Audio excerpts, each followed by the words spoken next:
வணக்கம். இன்றைக்கி நம்ம பார்க்க போகிற சமையல் என்னென்னு பார்த்தீங்கன்னா, ஒரு ஆரோக்கியமான பச்சை பயிறு கவுனி அரிசி வச்சு கஞ்சி ரெசிபி தான் பார்க்க போகிறோம். நல்ல டேஸ்ட்டாகவும் இருக்கும், உடம்புக்கு ரொம்ப நல்லது. அடிக்கிற வெயிலுக்கு இந்த மாதிரி பச்சை பயிறு சேர்த்து கஞ்சி செஞ்சு சாப்பிடுங்க, உடம்பு நல்லா குளுன்னு இருக்கும். ஸோ வாங்க இந்த அருமையான பச்சை பயிறு கவுனி அரிசி கஞ்சி எப்படி செய்யலாங்கிறத பார்க்கலாம். இப்போ ஒரு பேன் எடுத்துக்கலாம்.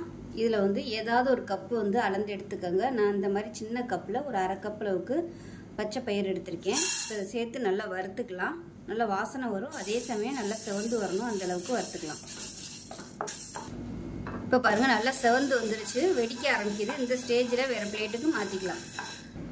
இப்போ அதே கப்பில் அரை கப் அளவுக்கு கவுனி அரிசி எடுத்திருக்கேன், கருப்பு கவுனி அரிசி. இதையும் சேர்த்து நல்லா வறுத்துக்கலாம். நல்லா பொரிஞ்சு வர அளவுக்கு வறுத்துக்கலாம். எதுக்கு நம்ம வறுக்கிறோம் அப்படின்னா, அதில் வந்து வலுவழுப்பு தன்மை அதிகமாக இருக்கும்.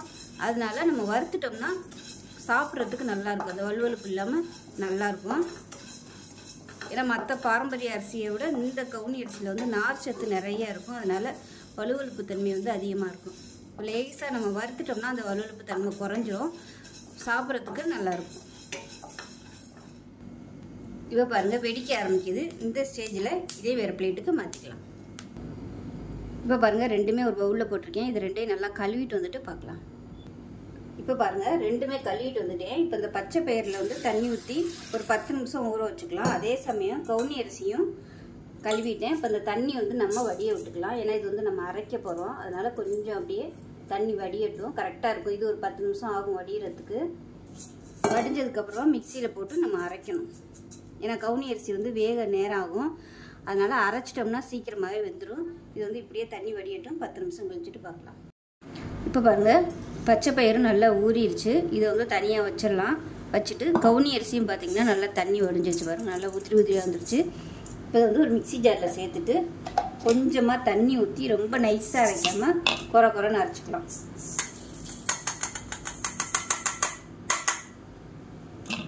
இதில் கொஞ்சமாக தண்ணி விட்டுக்கலாம். 1/4 டம்ளர் அளவுக்கு மட்டும் தண்ணி விட்டுட்டு இதை அரைச்சிட்டு பார்க்கலாம். இப்போ பாருங்கள், நல்லா அரைச்சிட்டு வந்துட்டேன். இந்த மாதிரி இருக்கணும், ரொம்ப நைஸாக இல்லாமல் கொஞ்சம் அப்படியே அந்த அரிசி வந்து 1-2 இருக்கணும்.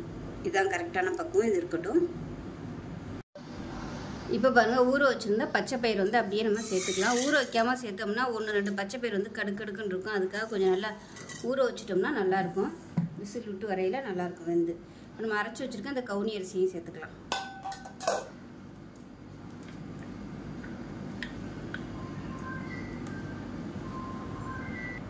இப்போ எந்த கப்பில் நம்ம அரிசி அளந்தோமோ அதே கப்பில் நல்லா ஒரு 5 டம்ளர், அதாவது 5 கப் அளவுக்கு தண்ணி ஊற்றிக்கலாம்.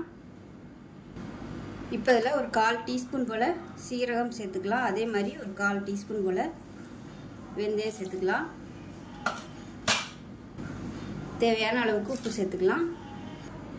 இப்போ இதில் நல்லா ஒரு 3லேருந்து ஒரு 4 பல் பூண்டு வந்து நச்சுட்டு சேர்த்துக்கலாம், நல்லா ஃப்ளேவராக இருக்கும்.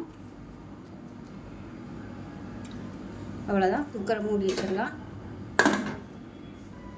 விசில் போட்டுட்டு நல்லா ஒரு 5 விசில் விட்டுட்டு ஸ்டீம் போனதுக்கப்புறம் பார்க்கலாம். இப்போ கஞ்சி எப்படி இருக்குன்னு பார்க்கலாம். குக்கர் மூடையில் ஒரு டீஸ்பூன் போல் நீங்கள் எண்ணெய் விட்டுக்கோங்க. எண்ணெய் விட்டிங்கன்னா உங்களுக்கு இந்த மாதிரி பொங்கி ஊற்றாது, நான் வந்து மறந்துட்டேன். இப்போ பார்த்தீங்கன்னா இந்த குக்கரில் எல்லாம் நிறைய அரிசி ஒட்டிகிட்டு இருக்குது. இதை வந்து தண்ணி ஊற்றி நல்லா அலசிட்டு அப்படியே சேர்த்துக்கலாம். இது வந்து சூடான தண்ணி தான், பச்சை தண்ணி ஊற்றிடாதீங்க, உங்களுக்கு வந்து டேஸ்ட் மாறிடும்.